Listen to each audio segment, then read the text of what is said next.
Yeah, thank you for the introduction. Yes, you're right. I'm now an EMBO fellow at the Munich.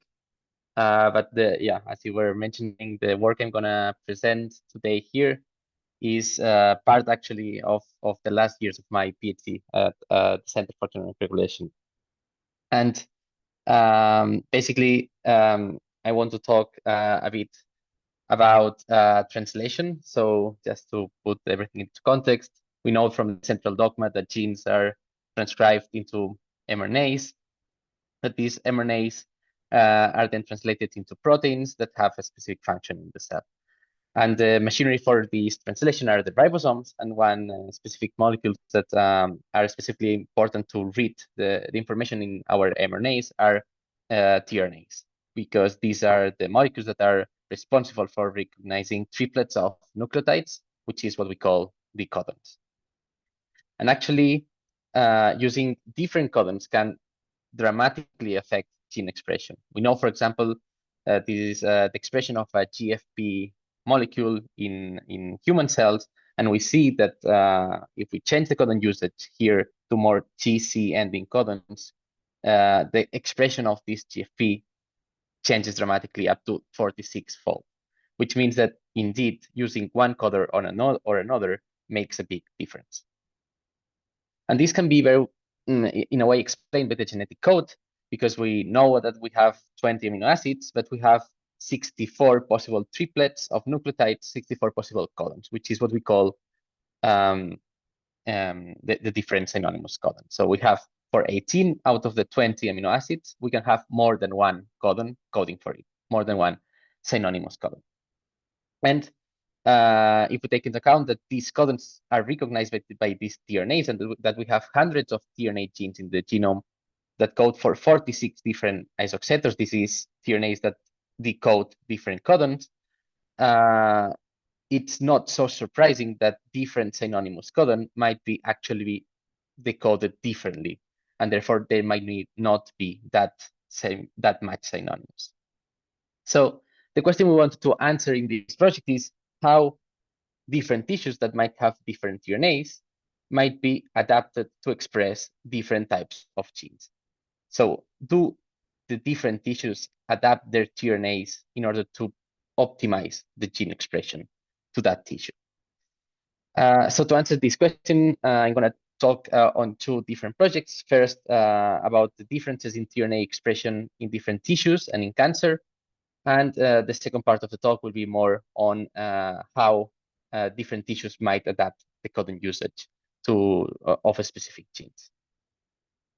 So getting into this project, the first question we wanted to answer is, do these different tissues indeed have different tRNA expression? So what we did is to take the samples from the Cancer Genome Atlas, for which we had small RNA-seq data. And using this data, we could quantify the abundances of different tRNAs, which is what I'm showing here in this heat map. And the first observation we got is that different cancer types that stem from similar tissues indeed have similar tRNA profiles, meaning that actually these different tissues have distinct tRNA profiles, which makes a point into this tissue specificity of tRNA expression. So using this tRNA abundance, we then computed the supply to demand adaptation, the SDA, which is basically a ratio between how many tRNAs we have that can decode a certain codon divided by how many of these codons need to be decoded in our transcriptome. And this gives us a measure of translation adaptation. We also compared this SDA to other metrics that have been previously used of translation adaptation. And with what we observed is that indeed this SDA correlated better with protein abundance in the samples we could compare with. Just a note is that this correlation with protein abundance, as you can see here, is not huge. It is statistically significant, but it's not huge, meaning that there might be other mechanisms explaining how the regulation of protein synthesis is done. So what we then did is to take all the healthy samples of the Cancer Genome Atlas and look at how this supply to demand adaptation looks like.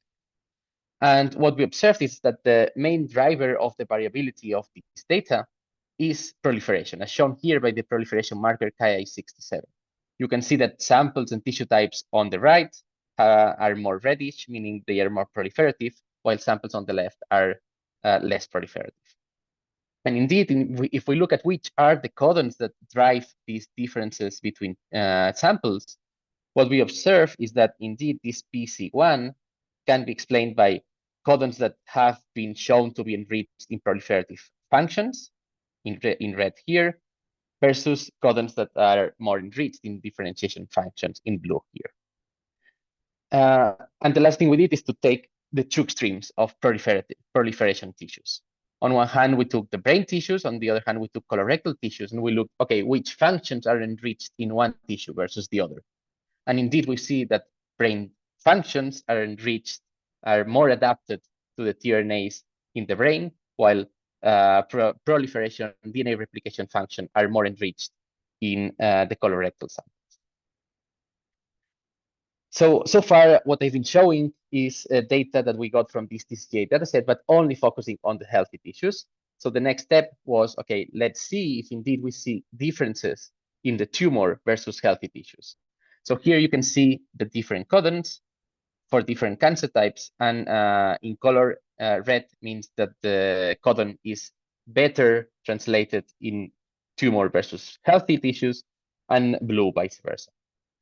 And I'm not going to go through all the different codons, but we saw a lot of significant changes. And one of the codons that were most consistently significantly changing was this arginine AGA, which is actually better translated in 15 different cancer types. And indeed, if we take a look at how was the patient survival in this codon, we see that for kidney and colon, there is some association with survival of the patients. So having a high efficiency of that codon is not good for survival. So overall, what we showed in this first project is that different tissues indeed have different tRNA abundances, that these different tRNA abundances are explained mostly by the proliferation state of the tissue. And in the aberrant case of cancer, we can also identify a specific tRNA abundance signature that can lead to differences in gene expression. So having shown that different tissues have different tRNA abundance, the next question was, okay, maybe we can exploit that in biotechnology. If we were to design a therapy or a vaccine that we wanted to be expressed in a specific tissue type, we might want to use those codons that are adapted to the tRNAs of that tissue. So is this tissue-specific codon design really something we can try to do? And this is what we try to answer in this second project. So what we did is to take a different approach here. We took a data set from GTEx and the Human Protein Atlas, for which, for different tissues, we could have both proteomics and mRNA-seq data. And what we computed is the protein to mRNA ratios, which is basically how many proteins you produce for each mRNA, which is a measure, a proxy for translation efficiency. We also compare these PTRs to more direct measures of translation, like ribosome profiling. And indeed, we see that our proxy, the PTR, is indeed significantly correlating with ribosome profiling, which indeed proves that this is a good measure for translation. So the next step was, okay, for each tissue, we defined a group of high PTR proteins, which are proteins that have a high PTR in that tissue compared to others, and a group of low PTR tissues, which are proteins that have a low PTR in that tissue compared to others. So that the codons that are rich in this group here would be what we call the tissue optimal codons, and the codons that are enriched in this group here will be what we call the tissue non-optimal codons. And with this measurement of codon optimality, we can then develop a tool which we call custom, which allows us to do tissue-specific codon usage design. I'm going to go step by step during this presentation. So the first step, as I said, is define these two groups. We define the low PTR group as proteins that have a fold change in that tissue versus others lower than 0.5, and a high PTR group, which is a fold change higher than 2. And the first thing we wanted to really validate is that we were not biasing our PTR groups to any other process that was not related to translation. So one thing we checked, for example, was looking at constitutive secretion, because we know that proteins that get secreted will be measured at the mRNA level, but not at the protein level. So we look at all these secreted proteins, which is what I'm showing here. And indeed, we see that, for example, very highly secretive tissues like liver have a lot of low PTR proteins, which of course are probably proteins that are secreted and misassigned to low PTR. However, we checked whether these proteins are a minority, and we checked that removing all these secreted proteins do not affect the results that I'm going to show next. So this was not biasing our results.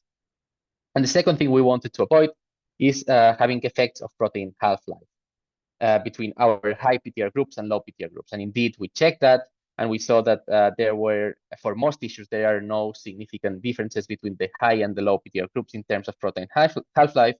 And for the ones that are significant, there is not a constitutive trend of high versus low or low versus high, which was also a good check to have. So having designed these two groups of high PTR proteins and low PTR proteins, what we then did is to build a random forest classifier that would tell us, based on the codon usage of each protein, whether this protein is high PTR or low PTR. And therefore, we could know how well our codon usage is predicting the PTR of the protein. We did that, and we see that here I'm showing two tissues that have a good predictability. And indeed, we see that in lung, in kidney, we get an area under the curve here clearly over the 0.5 line, which means that the model indeed is able to predict high versus low PTR of proteins just based on their codon usage. We did that for all tissues, which I'm showing here. And we see that for most tissues, we get an area under the curve over 0.5, meaning that indeed the model is performing well. And the next step is looking at which codons are driving these predictions. So for that, we looked at which codons are enriched in the high versus the low groups. And you can see that there are mainly two clusters.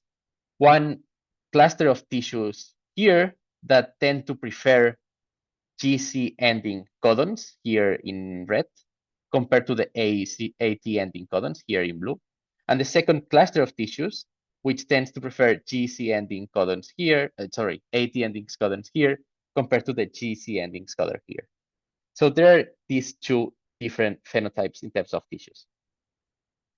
Indeed, these two clusters, and this coming back to the previous story I was telling, we see that there are clear differences also in proliferation. We see that the AT clusters, the cluster that prefers AT ending codons, tend to be more proliferative than the GC ending codons. The next step was, okay, let's take these measurements we have now, because this is a measurement of tissue-specific codon usage, and let's develop a tool which we call codon usage to specific tissue optimizer, which allows us to do protein design. Design the codon usage to that specific tissue. So we developed this tool. I'm not going to go through the details of the algorithm, but basically, based on this codon usage here, we can try to use the codons that are optimal for the specific tissue that we want to optimize a certain sequence to. So we did that for GFP and mCherry proteins. We designed GFP proteins optimized to kidney, and a GFP protein optimized to lung, and mCherry proteins optimized to kidney, and mCherry proteins optimized to lung. And we designed two possible sequences for each of these combinations. We then put them into 4 different constructs, 2 constructs that have a lung GFP and a kidney mCherry, and 2 constructs that have a kidney GFP and a lung cherry. So we then took these constructs, we transfected 2 cell lines, a kidney cell line and a lung cell line, and we expected that the ratio between the eGFP and cherry should be always higher in the cell line for which the GFP is optimized to, if our hypothesis was correct.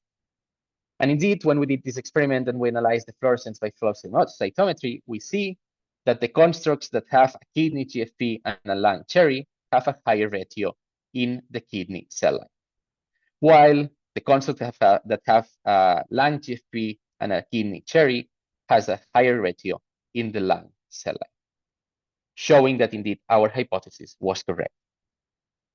We also observed that actually, if we look at the overall variability in the HEC cell line, the kidney cell line versus the lung cell line, we see that the HEC cell line, the kidney cell line, has a much more bimodal distribution than the lung cell line, which indicates in a way that in kidney, a codon is either completely optimal or completely non-optimal. While in lung, there is higher tolerance in terms of codon optimality. We also validated that in using primary cells. We used small areolar epithelial cells for lung and renal epithelial cells for kidney. And although this is a more complicated cell models, for most of the constructs, we could also validate the findings in primary cells. So overall, the model we have developed with this project is that, as I said at the beginning of the presentation, generally, more GC ending codons lead to higher expression than AT ending codons. But in this project, we developed a second axis of optimality, which is tissue specific. And we see that there are some tissues, those that I mentioned that were the cluster 1, like kidney, that clearly prefer GC ending codons compared to AT ending codons, while other tissues like lung might be more tolerant to these AT ending codons and may be able to express these constructs better, even though this might not be the best codons. So overall, what I tried to show today in this presentation is first show that different tissues can have different tRNAs, that these differences in tRNAs are related to the proliferative state of tissue, and that cancer, as in a specific case of proliferation, can also have specific tRNA signatures. And these differences in tRNA abundance can be then exploited to try to optimize sequences towards the codon usage of these specific tissues, which, if we want to design mRNA vaccines or therapies, might be extremely useful for therapies. So having said that, I want to thank the lab where I performed my PhD, Serrano Lab, my two supervisors, Luis Serrano and Martin Scheffer, and also my current labs in Munich, the Nediakova Lab and the Gagne Lab.